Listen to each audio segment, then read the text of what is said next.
view where you can see everybody.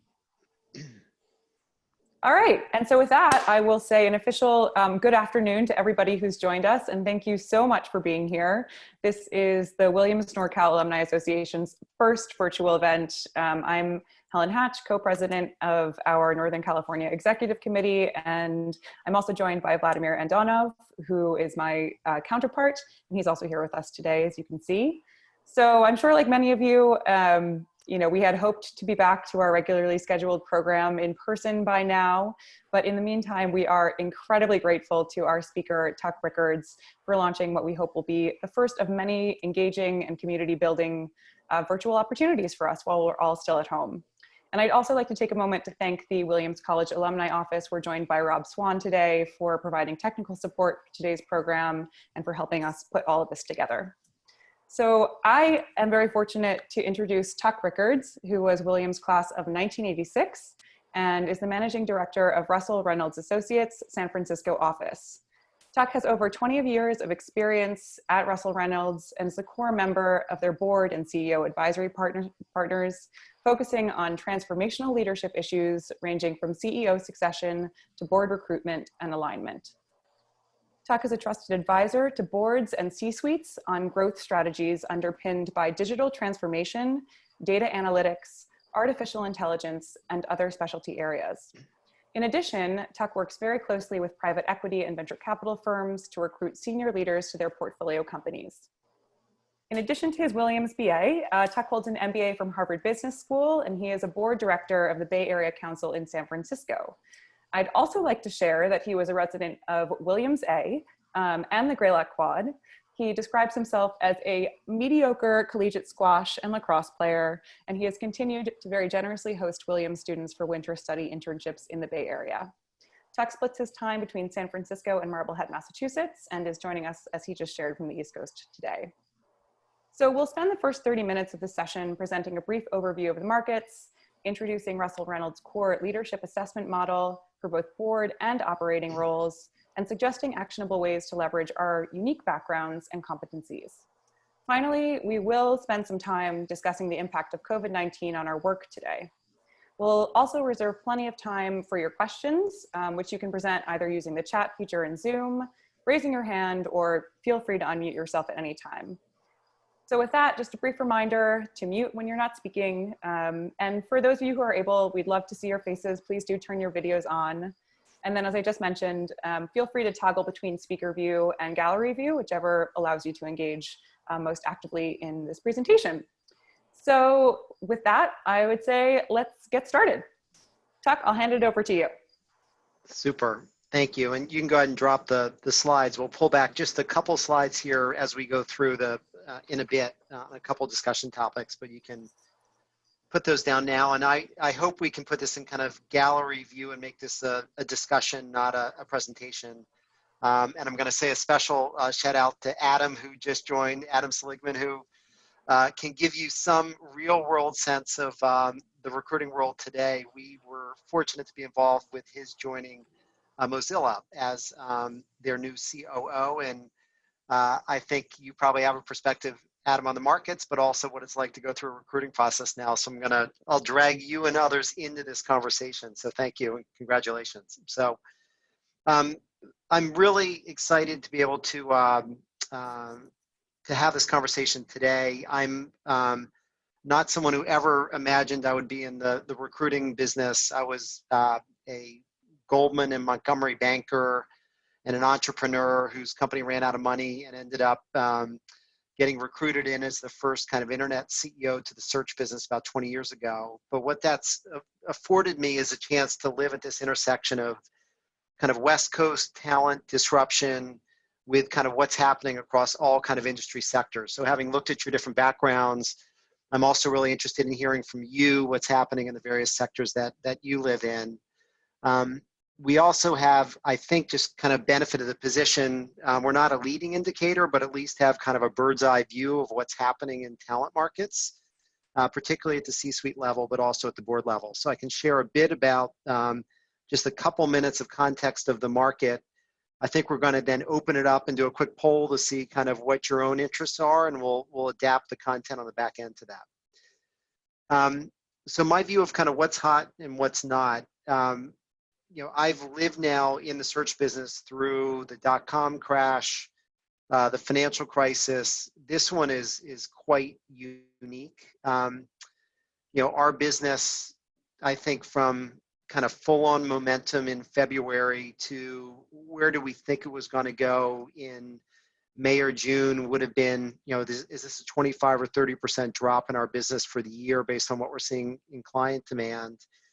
And the world kind of stopped for a little bit to figure out, what was happening. And it very quickly kind of resumed in a lot of different ways. So I think where we are now is we're seeing June, July, as companies have reset on kind of what their business plans are, what their hiring plans are, restarting on their hiring agendas.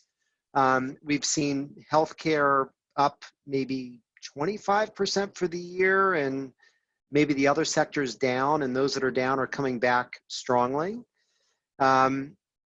We're seeing very different kind of functional roles in demand. So we think as companies are resetting around their businesses, either in real trouble or in an area of opportunity, we're seeing certain functions like CTOs and technology leaders, HR leaders, CFOs, and CEOs in very active demand. And the other thing we're seeing in the middle of all of this turmoil, to have this whole kind of racial justice set of conversations land in the middle of, in California, already active discussions around women on board and diversity on boards. There's a real emphasis among private and public companies to look at their board and their C-suite teams and others around, are we where we want to be from a diversity and inclusion perspective? And the answer there for the most part is no. And so there's a lot of work to do. So I think in terms of turning the clock forward, if I was just setting some context around, whether at some point you're thinking of what's my next operating role or what's potentially my first board role, I'm reasonably bullish on the fundamentals of where the markets go for transformative top leadership. The search business has very quickly adapted to a virtual first kind of world where searches are getting done, including board and CEO searches end to end on Zoom.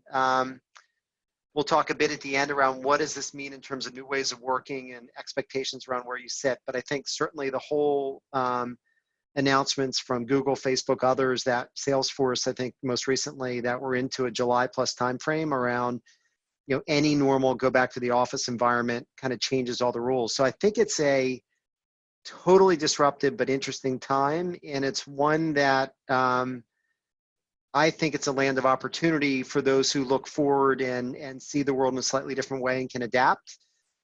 It's probably a scary place for those who have been displaced or who are not once, or kind of agile and think about change. So I'm going to pause with that as my little micro overview, with one last comment that the Bay Area itself is still, in spite of, I think, people who will be moving out of the Bay Area, still, I think, a very vibrant tech hub, and will continue to be, not just because of what's happening in the companies in the Bay Area, but the huge demand for talent and perspective from folks like yourself who live in a range of disruptive consumer digital technology and other businesses that are very much in demand by the global 1000. So I'm bullish on the environment locally, even though I think it'll be subject to a lot of change.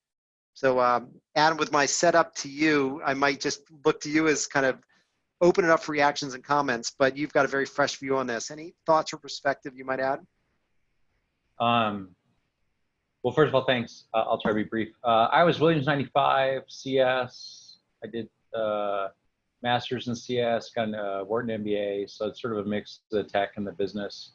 And came to California in 2000. And that was a pretty good fit for what was going on in California.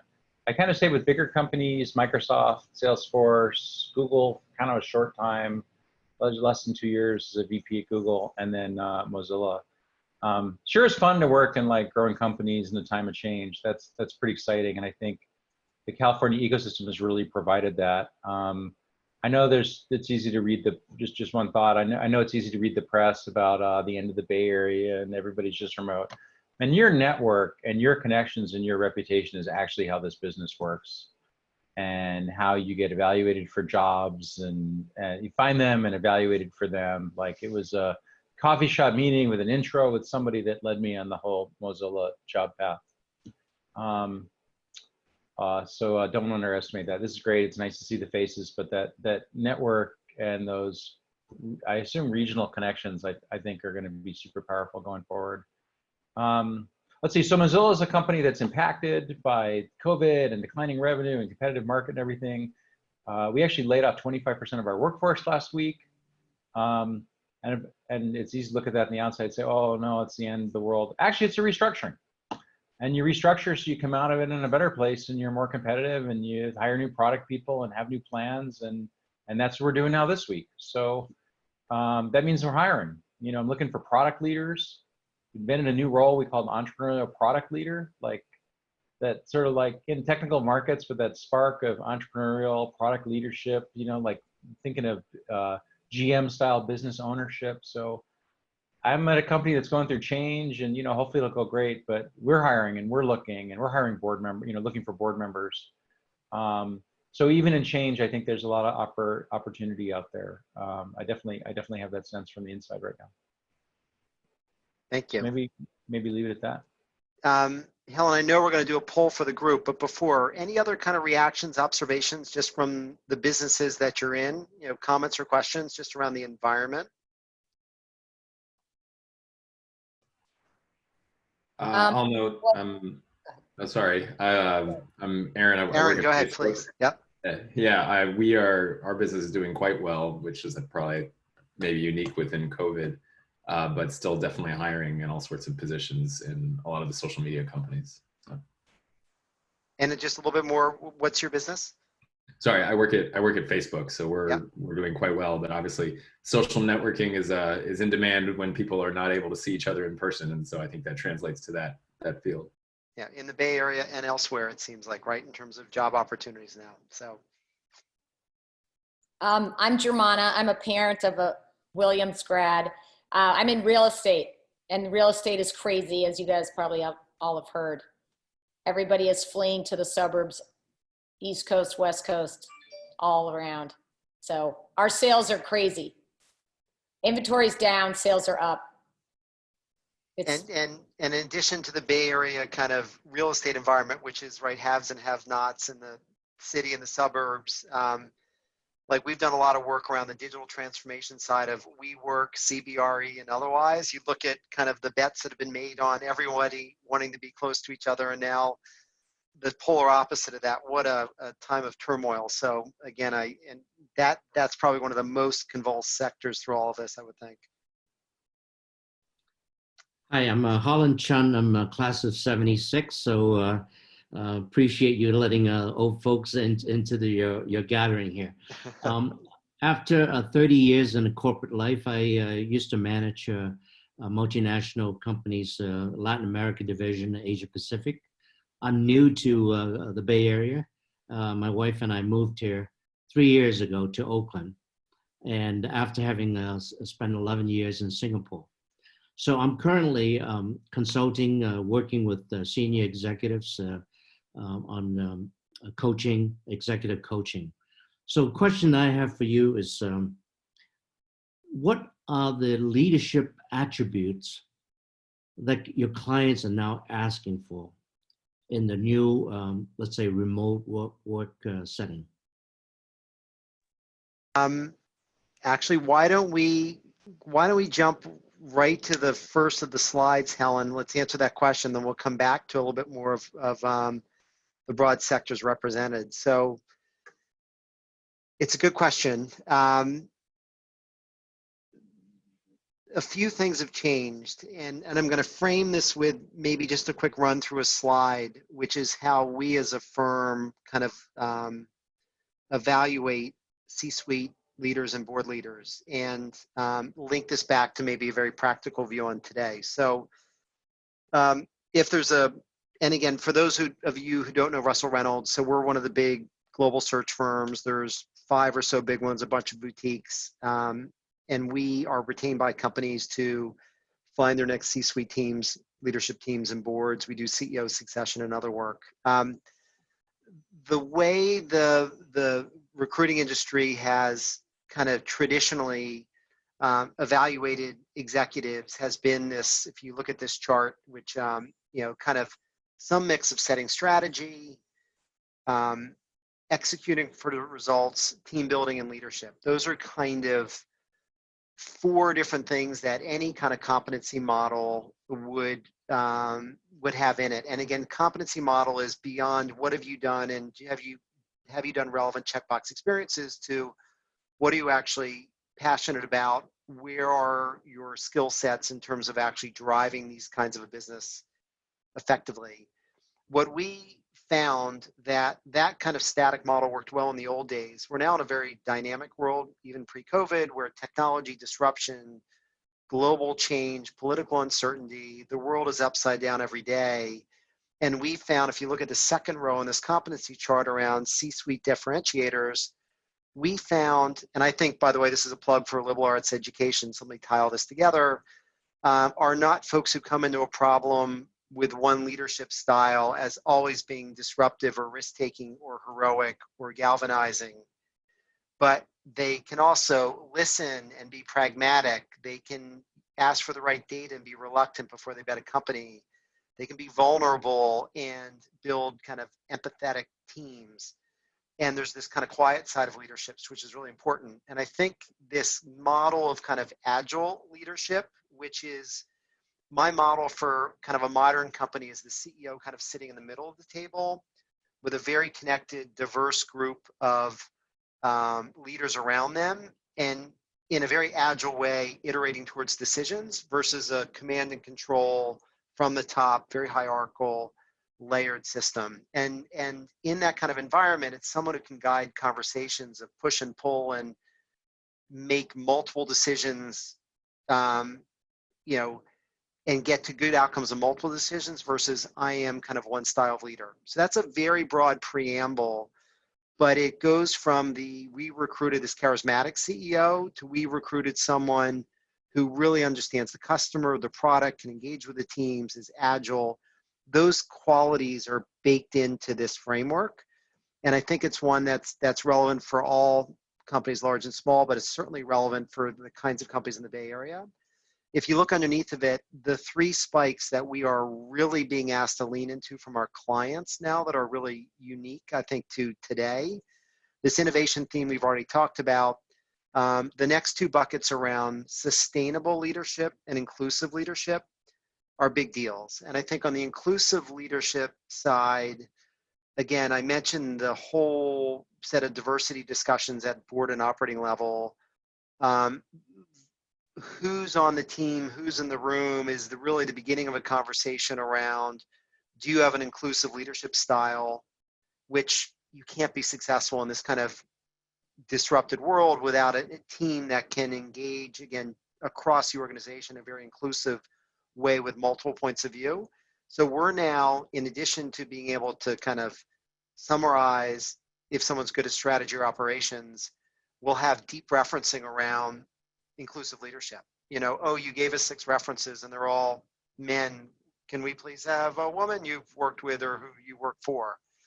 The sustainable leadership, we just did a partnership with the UN around kind of a compact around sustainable leadership. And I think the other thing is, and you're sitting in the middle of wildfires and global warming, this complicated balance of capitalism, but capitalism with a purpose, and what does an organization need to do to be able to run in a sustainable way for its own benefit and for our benefit. So there's a lot on that slide, but I think if you take away from that, there's a very dynamic vision of leadership. It's much less around what have you done, who do you know, although that may get you the connections for the jobs. But I think there's going to be more clarity through interviews, but also we put a lot of psychometrics and data behind this, and we use referencing to support it, around are individuals really good at operating in certain kind of ways. So that's a very long preamble. Sorry, more than you asked for, Harlan, but love reactions or comments. You can put down the slide if you will, Vladimir. Any reactions to that? Yeah, talk. monologue. It's Ted. You the slide mentioned psychometric, and you mentioned it also in your comments. What are you saying that psychometric evaluations are being actively used in the hiring process, and how is that happening? So for those who don't know what kind of psychometrics are, we did a partnership with Hogan, who has all sorts of data around what C-suite leaders look like. And we have a set of questionnaires. We would give any one of you, take an hour to take them, around what you like to do, how you like to work.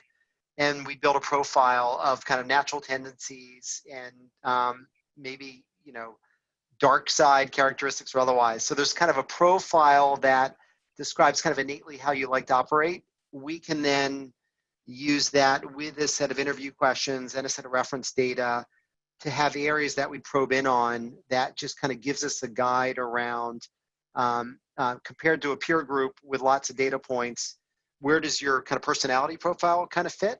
And then we can do interviewing against that. So it's not something you'd ever make a hiring decision on by itself, but it certainly can take two finalists to search and really differentiate them on some dimensions that might not have been obvious. Good. Yes, thanks.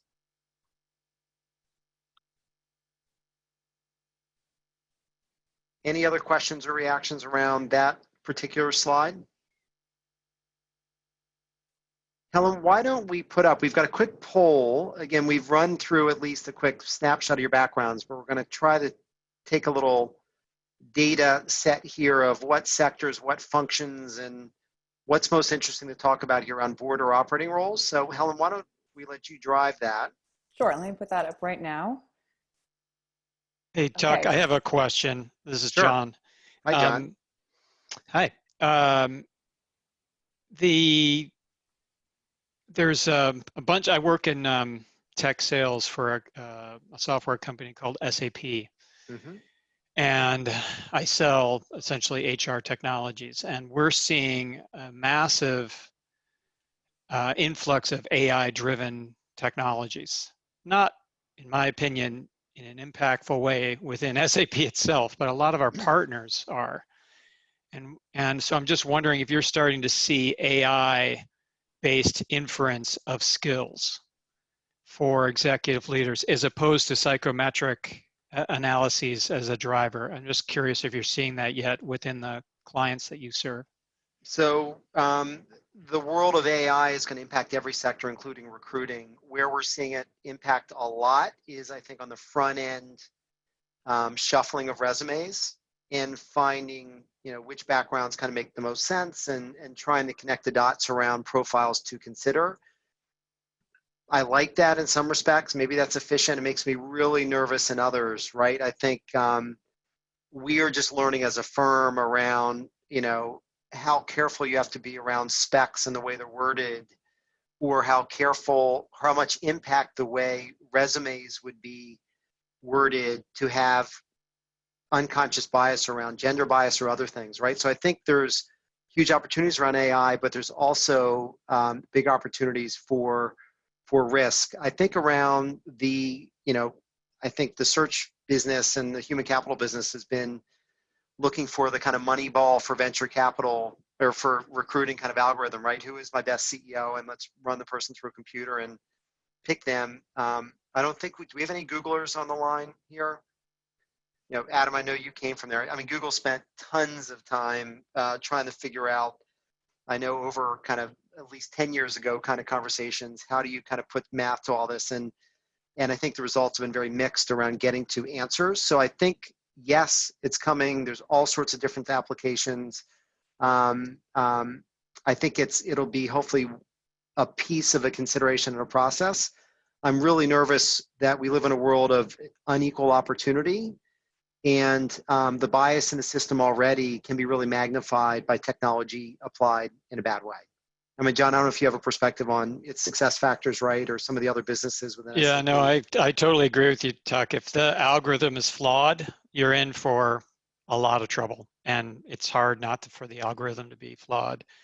Where I see an opportunity, though, and these are new technologies, is the AI inferring or validating skills that then the recruiter would also validate. So for example, a lot of these competencies that you're talking about, you know, entrepreneurialism, inclusiveness, you know, it's not like you can go get certified in those things. And so the AI could potentially, and I'm seeing this within my customers, that it's proving itself out within certain respects, being able to do that. So, you know, Tuck has worked in these roles before, and because we've got this massive database of, you know, over 1 billion people, we can infer that he has these skills because he's worked in these types of roles for this tenure at each. So that's where I'm seeing the technology. But when it comes to the C-suite, and these more, I think, amorphous, but yet critically important skills and competencies, I think it's not there. Technology works its way up the food chain in recruiting, where it just, you know, it's still art as well as high touch and lower numbers. So it's harder to justify the technology, but I think, you know, the innovation happens in the long tail here and will kind of work its way through. I think the relevance for the group on the line here, if this is kind of a what does all this mean for my career? You know, the takeaways so far I would summarize as the Bay Area is this unique ecosystem. Not all of you are connected to technology, but there's a perception and there's an innovation gene that's really interesting, number one. Number two, kind of a vocational school or a specific, I've been there, done that in the world of this crazy every day is different. Competencies and skill sets and thinking matters. So I go back to Williams, liberal arts extended into the way you think of your career. And then finally, the way you even think about and present your background, be really mindful that whatever job you think you're applying for, whether it's through a contact or through a website, these multiple levels of technology and screening and automation that are happening matter, right, as filters. So being kind of thoughtful about this and what your recruiting brand means and how you get it out there and how you present it, those things all matter. So thank you. Helen, why don't you put up our little poll here quickly and let's see what we learn. Okay, so you all should see a poll prompt on your respective screens, and there are actually 3 questions here. So if you just go through and answer each 3, you'll have the opportunity to submit your results at the bottom. So it's 1 check in each of the 3 questions.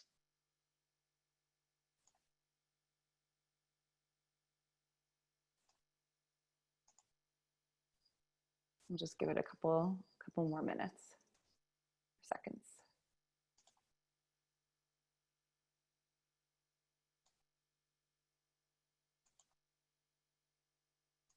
We're at about 70%. We'll give it a few more seconds.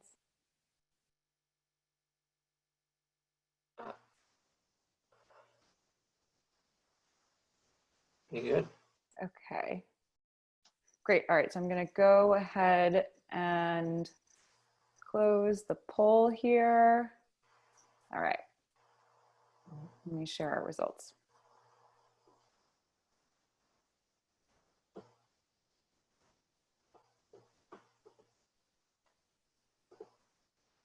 All right.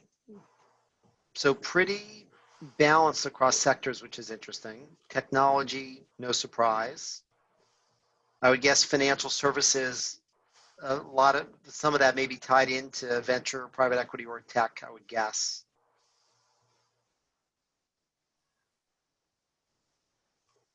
More business kind of backgrounds. I'd put in a plug. The most dangerous combination, I think, of a good liberal arts background plus some engineering. Adam, that's a highly marketable skill set. We need more of that for all roles that are tech-based. Operating roles and board roles. Perfect. Okay. So let's use that. I'm going to switch gears if I could, just for a quick touch on the board side of life, just to frame that part of the market, and we'll talk about maybe some practical follow-up ideas and some open Q&A. So can we, Vladimir, put up the next few slides? And I'll just go through these very quickly. So corporate boards are undergoing massive transformation. So On the public side, there's much more scrutiny around moving away from a financial expert and a CEO who's been there and done it, which, oh, by the way, is probably not very diverse, to a more diverse set of perspectives at the board that can contribute in a more agile way. And the major institutional investors, the BlackRocks, the Vanguards, et cetera, have leaned heavily into gender diversity as a starting point and now moving into racial diversity. I think in California, we're all familiar with the Women on Boards legislation, which has been a huge prompt for revisiting gender diversity on boards. You can see the stats here in terms of where things sit, over the last 10 years. There's some meaningful change, but still very early in terms of where some of these might be. If you look at the next page, perhaps relevant for the Bay Area, where I've spent a lot of my time and have been one of kind of the early pioneers, it's been a fun space, is this whole idea of tech and digital on boards, where Fortune 500, Global 1000 boards are looking for folks who've got kind of innovation, disruption-oriented backgrounds to help them rethink the way they do business. And as you can see on the slide, it's a bit of an eye chart, but consumer and technology have a very high penetration of multiple tech-centric directors, but even financial services, healthcare, et cetera. So I just put this out as a slide that talks about, for our office, we've got 30 different consultants. We do maybe a third of our work in innovation work for larger companies at the board or CEO level. And the Bay Area is a hugely tapped market for that. If you go to the next slide, we've, as part of the changing board landscape, there is now a push for individuals who've not sat on boards.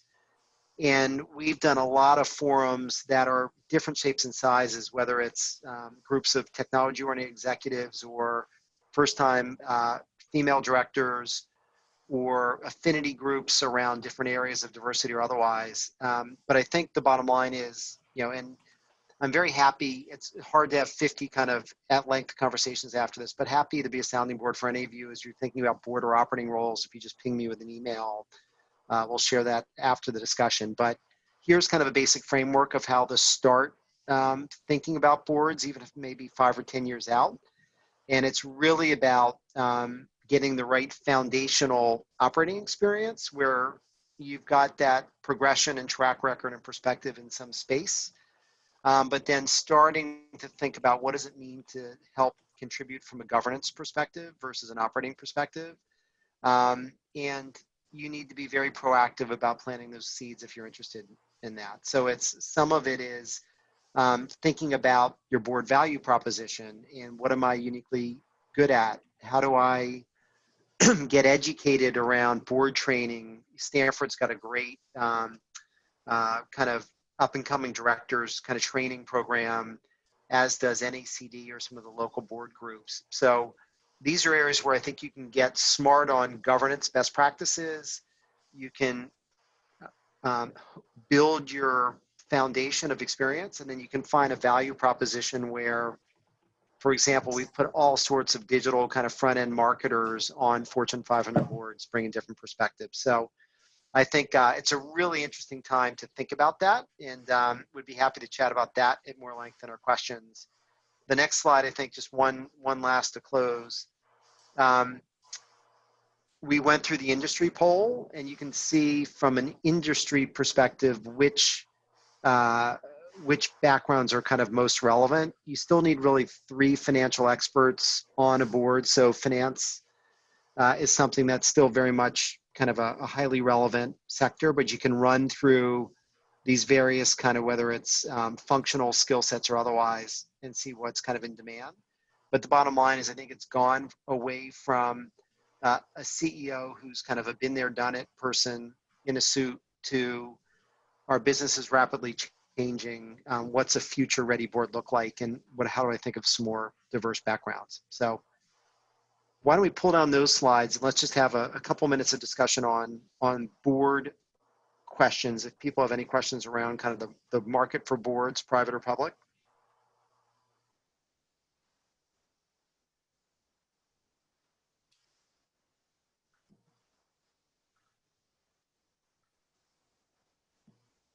Can you I have a repeat? question. Do you want to go? Could you repeat the question again, Tuck? I was going to say, any questions around the market for board roles, or for those who at some point might be interested in that, any specific questions I might answer?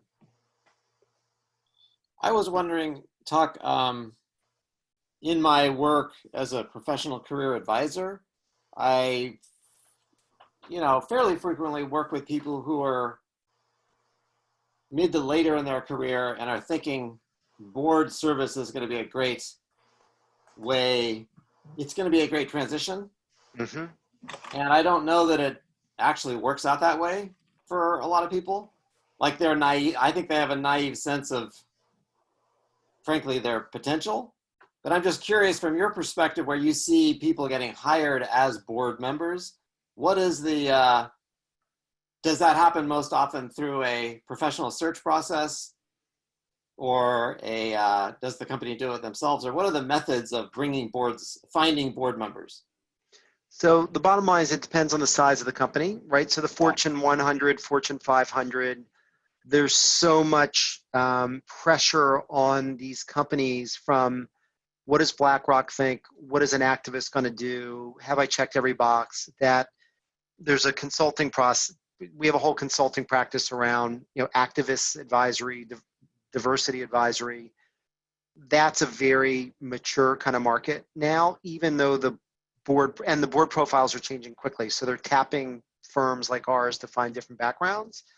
The venture private equity world, I think, has been very insular in the way boards have been approached. We do a fair amount of just pre-IPO or after IPO boards as we cycle off venture private equity firms.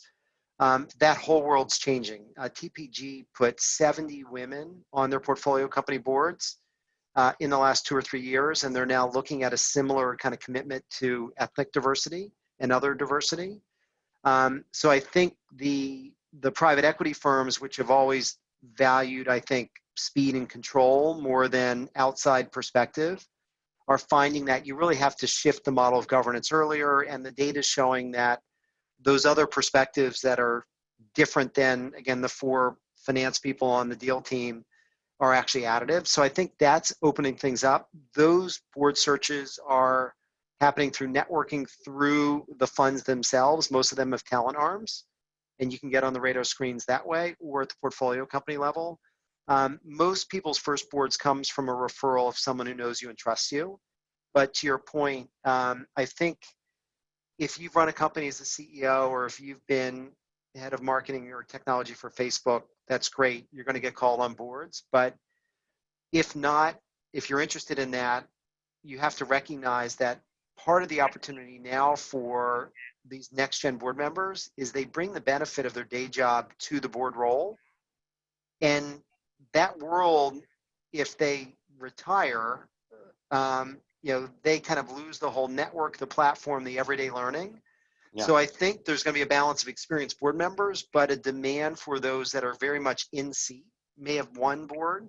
So I think that's the opportunity earlier, but you have to work to make that happen. It's still a very competitive world to get in those spots.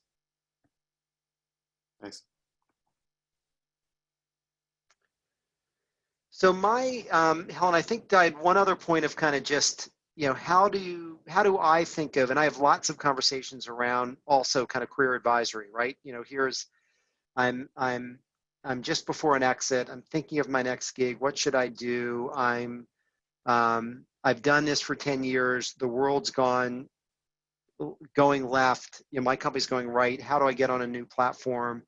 And the way I think about kind of framing a job search that's kind of a lifelong job search, kind of a process more than an answer, is I like to have I would suggest all of you, if you're interested in kind of a dynamic approach to career progression, have a resume that is very much kind of a value proposition resume, not just where have you been. I think very carefully around, and I really don't read the story up top that says I'm a proven salesperson who's done ABC. But I believe in the story. If you close your eyes, open them, look at your resume in 10 seconds, what's the strong message and story that's captured? It's It's where have you been? It's a headline around what that company does and what your biggest contribution was. It's picking up themes around functional expertise or innovation or transformation or turnaround or inclusion, whatever they are. And that resume should be a story. If you're thinking about what am I doing now and what might I do later, I like to think of kind of an annual review of what am I really good at today? What am I passionate about? Number two. And where is the market moving? Where's the puck going? And if at any point in time you wanted to do a job search, what I kind of advise our 3 Williams interns, and we play this exercise in January, is I'd like you to write 3 cover letters, and you tell me on top of this resume, which is kind of who you are and what you've done, what are the next 3 jobs that you would most likely apply for that you would be good at, you'd be passionate about, and where there's real demand. And just go through that exercise and write the 3-line cover letter of why you're applying and what that's a really good way to frame a market of opportunities in a way that fits your background and keeps it fresh. Separately on the board bio, for those of you who may be thinking about that piece of it, my view on the board bio is it's slightly different. It probably is 1-pager with just 3 paragraphs. Probably has your picture when you're may or may not, when your resume doesn't. It has a first paragraph that talks about your board value proposition. Again, kind of what have I done and where's my unique spot? So I am someone who gets this intersection of I'm going to pick up software, HR, data analytics, and is interested in transformative companies that are taking a very progressive approach to human capital, right? As an example, right? But there's some paragraph that's kind of what are you uniquely good at? The second paragraph would be around not a career chronology, but what facts from your career support that board value proposition. And then the third paragraph would be what I call your board ready paragraph. If you haven't served on a board, what are the facts that would suggest that you are ready to govern, not lead? Have I sat on nonprofit boards? Have I been a strategy consultant or banker who's worked with lots of boards? Have I had board exposure? Have I done a small private company board? That's a board paragraph. So to me, that's my, if you're pulling out the drawer, your career drawer, and if you don't do it all the time, mentally having your fresh resume, your map of where you could go and keeping a network fresh around those, and starting to imagine what that board bio looks like, and it may be only half done, but I think if you are mindful about it, you can do things that really fill it out like you would be trying to fill out your senior year before applying to college and, oh, I haven't done these 5 things, let me think about them. I think you can be that deliberate. So I'm going to pause with my prognostications, and we have no other comments prepared or otherwise here for kind of open Q&A, if that makes sense. Helen, anything you would add? Do we miss anything, or is that our formal agenda? We were going to talk a little bit about, the impact of remote work right now as a result of COVID, thinking about how you are seeing changes in not just work function, but, even as it pertains to leadership, both from an operating perspective, but also from a board perspective. If there are any sort of trends you have. Maybe I'll just give you the 30-second punchline on that. So the bottom line is the world's moving on virtually. Thank you to any essential worker on the line, or any of us who are related to or friends with any essential worker who's been in healthcare or retail or whatever. We will figure out a way to continue operating the world in a COVID environment. What will happen, I feel kind of strongly about, is the whole idea of kind of an office-first environment in service economies will be replaced by kind of a virtual-first environment by the better companies, which means that you will have a better environment with Slack or Teams, not just Zoom after Zoom, but we will continue to find ways to be more efficient and productive, teaming, collaborating with your colleagues, but also with your clients, with building out ecosystems. That puts you in the kind of a virtual social networking kind of approach to work. So I think some people are good at that, some people aren't. People who are already kind of the contractor side of this, the gig economy side of life, this is not new news, right? They've been virtual. So I think those are skill sets that are important for all of us. I do think that as a firm, for example, we are rethinking our office environment when we come back into clients want to be in the office or people want to be back in our San Francisco or other offices. I'm imagining that space not as a place to make phone calls, but as a place to do real collaboration, team building, bonding, because I think the omni-channel connected part in office life is just as important as it is in many kind of retail or other businesses where having different ways to connect will be important. I'm really concerned about young families with kids. I would guess many of you on this call have kids you thought were going to be in schools and they're now somewhere 1 inch outside the Zoom camera. And that's a pressure where I think companies really have to figure out how they deal with and accommodate these things in ways that feel fair. And I also think for a lot of the kind of younger next gen millennial workers, there's just frustration of not having that more kind of proximity. So we'll see how this evolves. I think the job market will open, searches will get done virtually. You will want to be very good at using lots of over connectivity to kind of onboard in any of your new places or to bring people on your teams. And I think hopefully there's a silver lining of more efficient, less commutes. Again, out of our 70-person office, we've got 4 of our 30 consultants are going to live in Sonoma, Chicago, LA, and New York. You can rethink where you want to be. Which is a good thing. I think the Bay Area is getting overheated, and this will help with some of the housing stuff, I hope, some of the congestion for a short period of time, and then it'll all jam up on the highways in 5 years. That's my prediction. Tuck, are there any effective onboarding strategies that you've seen from your clients? So the biggest thing I would say is, I'll just share a story. So we recruited a CEO in biotech, a colleague of mine. This is a 200-person company. That CEO, when they came on board, said, let me take the first 2 weeks or whatever the math works out to be, and let me do a 45-minute Zoom with every person in my company. So you can imagine whatever onboarding we might have done in the old days, this person wrote down the names of everybody's family and kids. What do they like to do? Where are you sitting? Tell me about this. Like, this CEO knows more about that team than they would have ever known, in 10 years of running that company. So I think the virtual thing is not perfect, but it does let you, we're doing, the time between meeting a candidate and lining up an interview is now 6 days instead of like 26 days, right? So the speed is good and the inclusiveness you can use is good.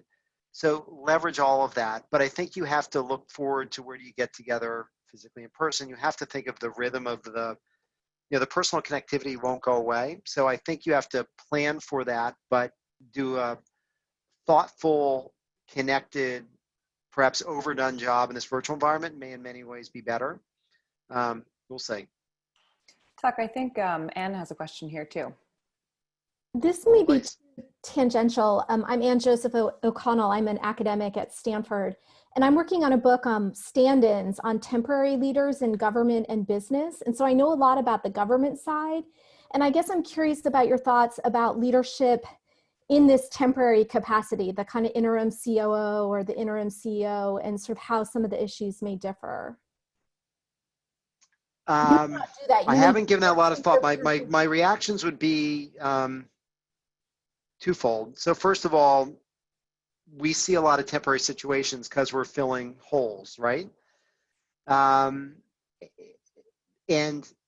temporary and empowered is very different than temporary, right? So the opportunity would be, if you reimagine temporary leadership, you can pick the problem of the moment and get the best person in the world to visit you the next day and solve your problem. The problem is, do you really grant that permission? And does the person have the right kind of time frame or context to really have impact? So I'm a huge believer that as kind of a tech and digital person, this gig economy mindset of, people used to work for companies for 50 years because it was very inefficient to find your next job, get to know the systems, et cetera. And in a more frictionless economy, you should be able to really create kind of companies on demand or teams on demand, where the model's temporary leadership at the top or in different parts of the businesses around should be much more fluid. I think LinkedIn and all sorts of, verticals around, ride sharing or others are creating these different temporary models. I think that bigger companies with more infrastructure is harder to replicate. So I don't, there's still a lot of impediments to making that happen. I'd be really interested to have this chat with you offline and chat in more detail about that. So do you have any observations for the group, by the way, that you'd share? Oh, I mean, I have a lot of thoughts on interim business leaders versus government, but I'd love to talk with you offline. Okay. Yeah, I do think what we think of kind of temporary and permanent is very different, both in the governmental and the business sectors. Mm-hmm. Are there other questions here in our remaining few minutes? Sure, just a brief one following on the COVID and kind of the pressures on families with young kids. Do you think there's going to be kind of a short-term bias in the hiring process against kind of people in that segment, and in particular women who are shouldering more of this? Gosh, I'm an optimist, so I would say I hope not. I would say everything I've heard about this has been kind of a paranoia retention question around how do I take parents of young families and make this sustainable, and how do we make this attractive? So I literally just sent the Salesforce announcement to our kind of HR team and leadership team today, where I think they said they gave a time, it's through August, which gets you through a school year. They offered an additional $250 for home office stuff. And they offered 6 weeks of paid leave, I think, for parents with kids in homeschooling, which, I mean, Salesforce, I think, does a great job around some pretty progressive policies. I think those are kinds of things that would be a real differentiator and attract folks. So, but I'm not sure. I hope that companies step up to that. I think regardless of what happens, I think it's just going to be a really hard, exhausting time. As someone who had, once had, 3 kids under the age of 4 at one time, that just sounds exhausting to do when it's all kind of homeschooling with the demands of the day job. So. Well, I think with that in mind, we have reached the hour. We will certainly follow up. Tuck, thank you so much for being here with us today and for providing all of these insights. We will share your contact information, as you've generously offered, with everybody who's participated. And thank you to everyone who joined us today. It is really nice and refreshing to see your faces, and we will definitely try to keep connecting virtually. So we appreciate your participation. Tuck, again, a big round of applause for you. Thank you so much. Thank you all. I appreciate it. And we hope you all enjoy the remainder of your days. All right. Thank Thank you. Thank you. Bye. Bye-bye. Bye.